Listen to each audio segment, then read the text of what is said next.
પ્રકરણ 12 સ્વાધ્યાય 12.2 એનો દાખલા નંબર 3 એમાં આપણને એવું કહે છે કે ગુલાબજાંબુ 45 ગુલાબજાંબુ છે અને ગુલાબજાંબુનો આકાર નળાકારના બે છેડે અર્ધગોલક હોય તેવો છે. તો આ ગુલાબજાંબુની લંબાઈ આપણને 5 સેમી આપેલ છે અને અર્ધગોલકનો વ્યાસ 2.8 સેમી છે. ગુલાબજાંબુમાં 30% ખાંડની ચાસણી છે. તો 45 ગુલાબજાંબુમાં રહેલ ખાંડની ચાસણી કેટલી છે એ શોધવી છે આપણે. તો જોઈએ, ગુલાબજાંબુ નળાકારના બે છેડે અર્ધગોલક હોય એવા આકારનું છે. તો વચ્ચેનો ભાગ નળાકાર, બે બાજુ અર્ધગોલક. આ ગુલાબજાંબુની લંબાઈ 5 સેમી છે અને અર્ધગોલક જે ભાગ રહ્યો એનો વ્યાસ 2.8 સેમી છે. અહીંયા અર્ધગોલક અને નળાકાર બંનેનો વ્યાસ સરખો હશે એટલે અર્ધગોલકની ત્રિજ્યા, અર્ધગોલક ભાગ જે રહ્યો એની ત્રિજ્યા બરાબર નળાકાર ભાગની ત્રિજ્યા થશે અને એ આપણને r બરાબર આ 2.8 વ્યાસ છે ભાગ્યા 2 કરીએ એટલે 2.8 ભાગ્યા 2 મળશે. હવે 2.8 ભાગ્યા 2 કરીએ તો 1.4 મળશે એટલે 1.4 એટલે 14 ભાગ્યા 10 થાય. તો 14 ભાગ્યા 10 સેમી મળશે. આ જે નળાકાર ભાગ રહ્યો એની લંબાઈ એટલે એને ઊંચાઈ કહીશું. તો નળાકાર ભાગની ઊંચાઈ h બરાબર આ કુલ લંબાઈ 5 છે એમાંથી આ અર્ધગોલકની ત્રિજ્યા અને આ બાજુ અર્ધગોલકની ત્રિજ્યા એટલે કે બે ત્રિજ્યાઓ બાદ કરવી પડશે એટલે 5 - 2r 2r 5 - 2 ગુણ્યા r કરીએ તો r 2.8 ભાગ્યા 2 છે. આ બે બે ઉડી જાય તો 5 - 2.8 આવશે અને બરાબર 5 માંથી 2.8 બાદ કરીએ તો 2.2 મળે. તો માટે h બરાબર 2.2 સેમી મળશે. એટલે કે નળાકાર ભાગની ઊંચાઈ આપણને 2.2 સેમી મળે છે. હવે આ ગુલાબજાંબુનું ઘનફળ શોધવું છે પણ આપણી પાસે 45 ગુલાબજાંબુ છે એટલે 45 ગુલાબજાંબુનું ઘનફળ બરાબર 45 ગુણ્યા ગુલાબજાંબુનું ઘનફળ આપણને કેવી રીતે મળશે? નળાકાર ભાગનું ઘનફળ પ્લસ 2 ગુણ્યા અર્ધગોલકનું ઘનફળ. બે આજુબાજુ અર્ધગોલક છે એટલે 2 ગુણ્યા અર્ધગોલક ભાગનું ઘનફળ. નળાકાર ભાગનું ઘનફળ પ્લસ 2 ગુણ્યા અર્ધગોલક ભાગનું ઘનફળ કરીશું એટલે આપણે ગુલાબજાંબુનું ઘનફળ શોધી શકીશું. અને 45 ગુલાબજાંબુ માટે એના 45 વડે ગુણી દઈશું. તો 45 કૌંસમાં નળાકાર ભાગનું ઘનફળ πr² h પ્લસ 2 ગુણ્યા અર્ધગોલક ભાગનું ઘનફળ એટલે 2/3 πr². હવે આ બંનેમાંથી πr² કોમન નીકળશે અને આ ત્રણ ભાગાકારમાંથી કોમન લઈ લઈએ તો 45 ભાગ્યા 3 ગુણ્યા πr² કૌંસમાં અહીંયા ભાગાકારમાં 3 નતા તો પણ આપણે ભાગાકારમાંથી નીચેથી 3 કોમન કાઢ્યા તો આને 3 વડે ગુણવું પડે એટલે 3h વધશે અહીંયા પ્લસ અહીંયા 2 ગુણ્યા 2 એટલે 4 અને એક r વધવાનો r નો ઘન છે r² કોમન નીકળી ગયો r ઘન હતો એટલે એક r વધશે. 45 ભાગ્યા 3 કરીએ તો 15 મળશે. પાઈ ની કિંમત 22 ભાગ્યા 7 અને r² છે r આપણી પાસે 14 ભાગ્યા 10 છે. સ્ક્વેર છે એટલે 14 ભાગ્યા 10 ગુણ્યા 14 ભાગ્યા 10 કરીશું. કૌંસમાં 3 ગુણ્યા h આપણી પાસે 2.2 સેમી છે પ્લસ 4 ગુણ્યા r આપણી પાસે 14 ભાગ્યા 10 એટલે 1.4 છે. હવે અહીંયા 7 ઉડાડીએ તો 7 નું 14 એટલે 7 7 ઉડી જાય એટલે 2 આવશે. 5 તરી 15 ને 5 નું 10 એટલે અહીંયા 2 આવશે. 2 2 ઉડી જાય ઉપર નીચે. આ 22 ગુણ્યા 3 66 થશે ગુણ્યા 14 અને ભાગાકારમાં 10 વધશે. 2.2 ગુણ્યા 3 એટલે 6.6 મળશે અને 1.4 ગુણ્યા 4 કરીશું એટલે 14 ચોક 56 એટલે 5.6 મળશે. 66 ગુણ્યા 14 કરીએ તો આપણને 924 મળે છે ભાગ્યા 10 અને 6.6 પ્લસ 5.6 કરીએ છીએ તો 12.2 મળે છે.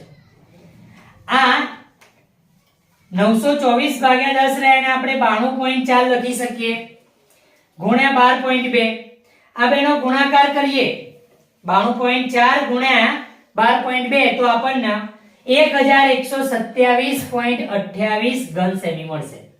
એટલે કે 45 ગુલાબજાંબુનું ઘનફળ આપણને 1127.28 ઘન સેમી મળે છે. હવે આપણે ખાંડની ચાસણીનું ઘનફળ શોધવાનું છે. ખાંડની ચાસણી કેટલી છે? તો ગુલાબજાંબુમાં ખાંડની ચાસણીનું ઘનફળ બરાબર આ જે 45 ગુલાબજાંબુ આવે, 45 ગુલાબજાંબુનું ઘનફળ મળ્યું, એ 45 ગુલાબજાંબુના ઘનફળના 30% આપણને આપેલું છે. ખાંડની ચાસણી 30% છે, તો 1127.28 ગુણ્યા 30%, તો બરાબર 1127.28 ગુણ્યા 30% એટલે 30 ભાગ્યા 100 લખાય. 30 ભાગ્યા 100 માં 0 0 ઉડી જાય. આપણે અહીંયા 1127.28 તો 3 વડે ગુણીએ એટલે 3381.84 મળે છે, ભાગ્યા 10, તો 10 વડે ભાગીશું એટલે આપણને 338.18 મળશે. એટલે કે આ 45 ગુલાબજાંબુમાં ખાંડની ચાસણીનું ઘનફળ, ખાંડની ચાસણીનું માપ કેટલું છે? 338.18 ઘન સેમી. તો આમ આપણને આ 45 ગુલાબજાંબુમાં ખાંડની ચાસણીનું માપ મળે છે 338.18 ઘન સેમી. સ્વાધ્યાય 12.2 દાખલા નંબર 4. એમાં આપણને એક લંબઘન આકારની પટ્ટીમાંથી 4 શંકુ આકાર બનાવી એના પેન મૂકવા માટેનું સ્ટેન્ડ બનાવેલું આપેલ છે. આ લંબઘનના માપ આપણને આપેલા છે. લંબાઈ 15 સેમી, પહોળાઈ 10 સેમી અને ઊંચાઈ 3.5 સેમી. જે શંકુ આકારના હોલ બનાવ્યા છે એની ત્રિજ્યા આપણને 0.5 સેમી આપી છે અને એની ઊંચાઈ 1.4 સેમી આપી છે. તો આપણને આ પેનના લાકડાના સ્ટેન્ડનું ઘનફળ શોધવાનું કહ્યું છે. શોધીએ.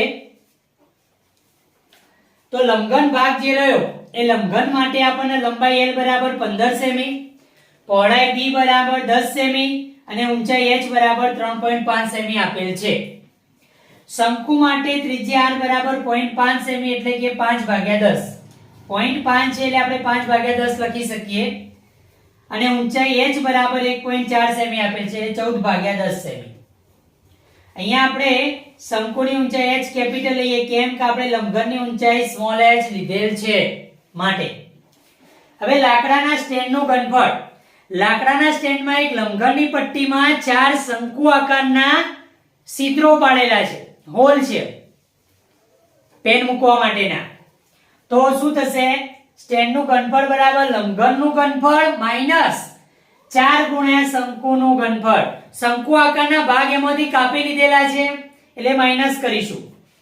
તો લંબઘનનું ઘનફળ થશે LBH માઈનસ 4 ગુણ્યા શંકુનું ઘનફળ. તો 4 ગુણ્યા શંકુનું ઘનફળ થાય 1/3 પાઈ r સ્ક્વેર h. તો 1/3 પાઈ r સ્ક્વેર h. L આપણી પાસે 15 સેમી છે, B આપણી પાસે 10 સેમી છે અને h આપણી પાસે 3.5 સેમી એટલે 15 ગુણ્યા 10 ગુણ્યા 3.5 માઈનસ આ 4 એકા 4 ભાગ્યા 3 ગુણ્યા પાઈ એટલે 22/7 ગુણ્યા r સ્ક્વેર છે તો 5/10 ગુણ્યા 5/10 અને ગુણ્યા h 14/10 છે. હવે અહીંયા 15 ગુણ્યા 10 ગુણ્યા 3.5 કરીએ તો 3.5 ગુણ્યા 10 એટલે 35 અને 35 ગુણ્યા 15 કરવાથી આપણને 525 મળે છે. માઈનસ અહીંયા 7 દુ 14 થાય એટલે 7 7 ઉડી જાય એટલે ઉપર 2 આવશે 14 ની ઉપર. 5 દુ 10 થાય એટલે નીચે 2 આવશે 5 5 ઉડી જશે, આ 2 2 ઉડી જશે. 5 દુ 10 થાય એટલે 5 5 ઉડી જાય તો 2 આવશે. અહીંયા 11 દુ 22 થાય એટલે 2 2 ઉડી જશે એટલે 11 વધશે. તો ઉપર આપણી પાસે 14 ગુણ્યા 11 ગુણ્યા 4 ઉપર 11 ગુણ્યા 4 એટલે 44 અને નીચે 3 ગુણ્યા 10 વધે છે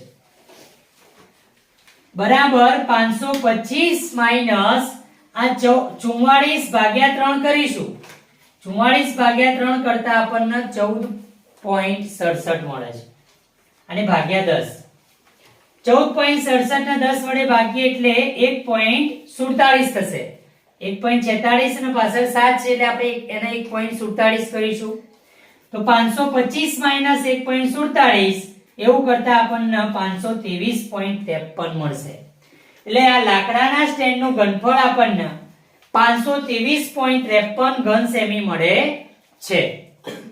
સ્વાધ્યાય 12.2 દાખલા નંબર 5 એમાં આપણને કહેલ છે કે એક શંકુ આકારનું વાસણ છે, એને પાણીથી ભરેલું છે પૂરેપૂરું, અને એમાં ધાતુની ગોળીઓ નાખવામાં આવે છે, અને ધાતુની ગોળીઓ નાખવાથી ચતુર્થાંશ ભાગ એટલે ચોથા ભાગનું પાણી બહાર નીકળી જાય છે. આપણને શંકુની ત્રિજ્યા અને એની ઊંચાઈ આપેલી છે. શંકુની ત્રિજ્યા 5 સેમી અને એની ઊંચાઈ 8 સેમી છે. જે ધાતુની ગોળી નાખવામાં આવે છે ગોળીની ત્રિજ્યા 0.5 સેમી આપેલી છે. તો આ ગોળીઓ જે નાખીએ છીએ એની સંખ્યા શોધવાની છે. શોધીએ. તો શંકુ આકારના વાસણ માટે ત્રિજ્યા r બરાબર 5 સેમી આ આપેલ છે આપણને. એની ઊંચાઈ h બરાબર 8 સેમી એ પણ આપેલ છે. ધાતુની ગોળીની ત્રિજ્યા r બરાબર 0.5 સેમી આપેલી છે. તો 0.5 ના પોઈન્ટ કાઢીએ તો 5/10 થાય. તો માટે r બરાબર 5/10 સેમી આવું લખીશું. હવે ધાતુની ગોળીઓની સંખ્યા કેવી રીતે મળશે? તો ગોળીઓ નાખવાથી વાસણમાંથી 1/4 એટલે ચોથા ભાગનું પાણી બહાર નીકળી જાય છે. તો આ જે વાસણનું ઘનફળ હોય એનાથી ચોથા ભાગનું ઘનફળ જેટલું પાણી બહાર નીકળી જાય છે. બહાર નીકળેલ પાણીનું ઘનફળ ભાગ્યા એક ગોળીનું ઘનફળ કરીશું એટલે આપણને ગોળીની સંખ્યા મળી જશે.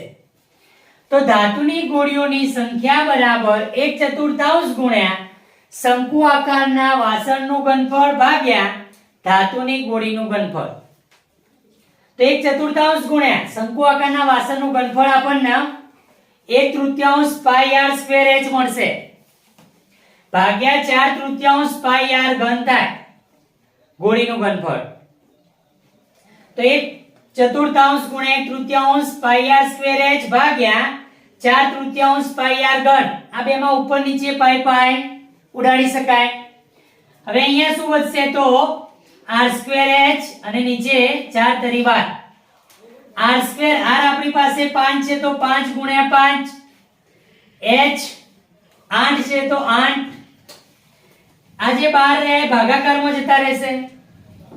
ગુણ્યા 4 ગુણ્યા r ઘન છે તો r આપણી પાસે 5/10 છે.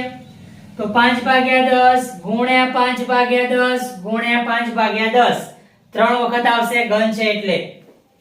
અને અહીંયા જે 3 હતા ભાગાકારમાં એ ઉપર અંશમાં જતા રહેશે.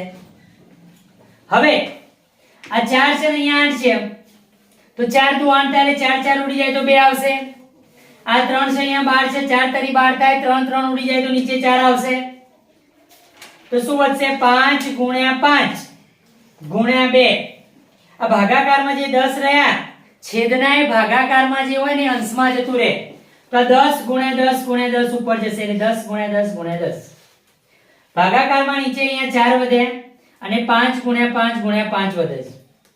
ઉપર નીચે 5 5 ઉડી જાય, બીજા 5 5 પણ ઉડી જાય, અને અહીંયા 5 દુ 10 થાય એટલે 5 5 ઉડી જાય તો ઉપર 2 આવશે. આ 2 દુ 4 તો ઉપર નીચે 4 ઉડી જશે. તો અહીંયા આપણને 10 ગુણ્યા 10 મળે છે. 10 ગુણ્યા 10 એટલે 100. તો જવાબ 100 આવશે આપણો. તો ધાતુની ગોળીઓની સંખ્યા આપણને 100 મળશે. એટલે 100 ગોળીઓ. કેટલી ગોળીઓ નાખેલી હશે? 100 ગોળીઓ.